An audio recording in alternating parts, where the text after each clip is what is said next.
حزب اللہ کے ساتھ یمنی فوج کے بھی اسرائیل پر حملے جاری، لبنانی فضائی حدود کی خلاف ورزی کرنے پر اسرائیلی جنگی طیارے کو نشانہ بنا دیا، زمین سے فضا میں وار کرنے والا میزائل نے اسرائیلی طیارے کو نشانہ بنایا۔ ادھر یمنی فوج نے بحر احمر میں برطانیہ کے تجارتی بحری جہاز کو بھی نشانہ بنا دیا، برطانوی کمپنی میری ٹائم آپریشنز نے حملے کی تصدیق کر دی۔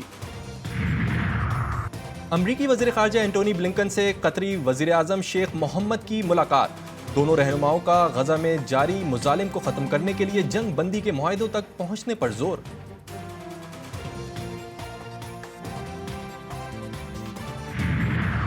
18,877 ارب روپے کا بجٹ پیش، تقریباً 9,000 ارب روپے کا خسارہ، وفاقی وزیر خزانہ محمد اورنگزیب نے بجٹ پیش کر دیا۔ ایف بی آر سے حاصل شدہ محصولات کا تخمینہ 12,000 ارب روپے اور حکومت کی خالص آمدنی کا تخمینہ 9,000 ارب روپے لگایا گیا ہے۔ بجٹ دستاویزات کے مطابق ٹیکس استثنا ختم، ٹیکس ہدف ریکارڈ 12,900 ارب روپے۔ سیلز ٹیکس میں اضافے سے مختلف اشیاء بھی مہنگی ہو جائیں گی، پیٹرولیم مصنوعات پر عائد ٹیکسز میں بھی اضافے کی تجویز۔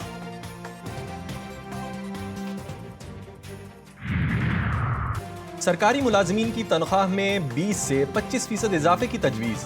بجٹ دستاویزات کے مطابق گریڈ 1 سے 16 تک کے سرکاری ملازمین کی تنخواہوں میں 25% اضافہ ہوگا، گریڈ 17 سے 22 تک کے افسران کی تنخواہوں میں 20% اضافے کی منظوری، ریٹائرڈ ملازمین کی پینشن میں 15% اضافے کی تجویز، کم سے کم تنخواہ 32 سے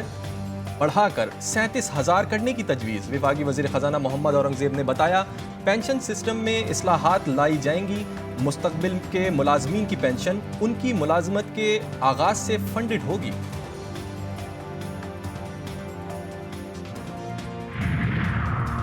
بجٹ میں تنخواہ دار طبقے کے لیے 5 ٹیکس سلیب متعارف، 6 لاکھ تک سالانہ انکم والوں کے لیے چھوٹ برقرار، 6 سے 12 لاکھ روپے والوں کے لیے ٹیکس بڑھا کر 2,500 ارب روپے کرنے کی تجویز، 12 لاکھ سے 22 لاکھ سالانہ تنخواہ دار کے لیے ٹیکس ریٹ 15,000 روپے ماہانہ، 22 سے 32 لاکھ تنخواہ لینے والوں کے لیے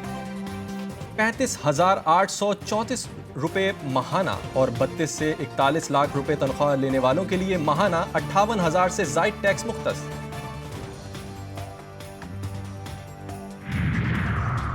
وفاق اور صوبوں کا ترقیاتی بجٹ 3,792 ارب روپے مقرر، دفاعی بجٹ 2,122 ارب روپے مختص، پاور سیکٹر منصوبوں کے لیے 215 ارب، I T tele com sector کے لیے 27 ارب 43 کروڑ، ڈیمز اور انفراسٹرکچر منصوبوں کے لیے 505 ارب روپے مختص۔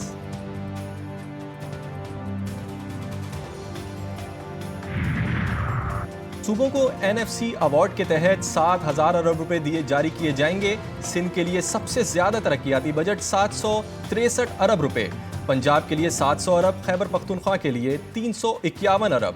کے پی میں ضم اصلاح کے لیے 70 ارب، بلوچستان کے لیے 281 ارب، آزاد کشمیر اور گلگت بلتستان کے لیے 74 ارب 50 کروڑ مختص۔ سرمایہ کاری کا ہدف جی ڈی پی کا 14.2% مقرر، معاشی شرح نمو کا ہدف 3.6%، مہنگائی کا ہدف 12%، زرعی شعبے کا 2% اور صنعتی شعبے کا ہدف 4.4% مقرر، برآمدات کا ہدف 32 ارب 34 کروڑ 10 لاکھ ڈالرز، درآمدات کا ہدف 57 ارب 28 کروڑ 30 لاکھ ڈالرز مقرر۔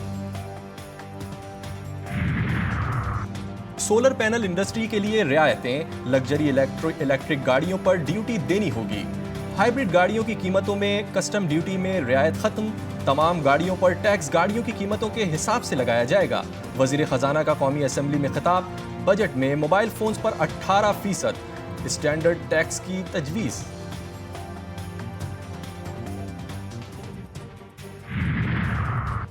بجٹ میں سگریٹ مہنگی، ریئل اسٹیٹ پر کیپٹل گین اسکیم میں ترمیم کا فیصلہ، نئے پلاٹوں پر 5% فیڈرل ایکسائز ڈیوٹی کی تجویز، ٹیکسٹائل اور چمڑے کی مصنوعات پر ریٹیلرز پر جی ایس ٹی 15 سے بڑھا کر 18% کرنے کا فیصلہ، فائلر، نان فائلر اور تاخیر سے ٹیکس تفصیلات جمع کروانے والوں کے لیے الگ الگ ٹیکسز کی تجاویز۔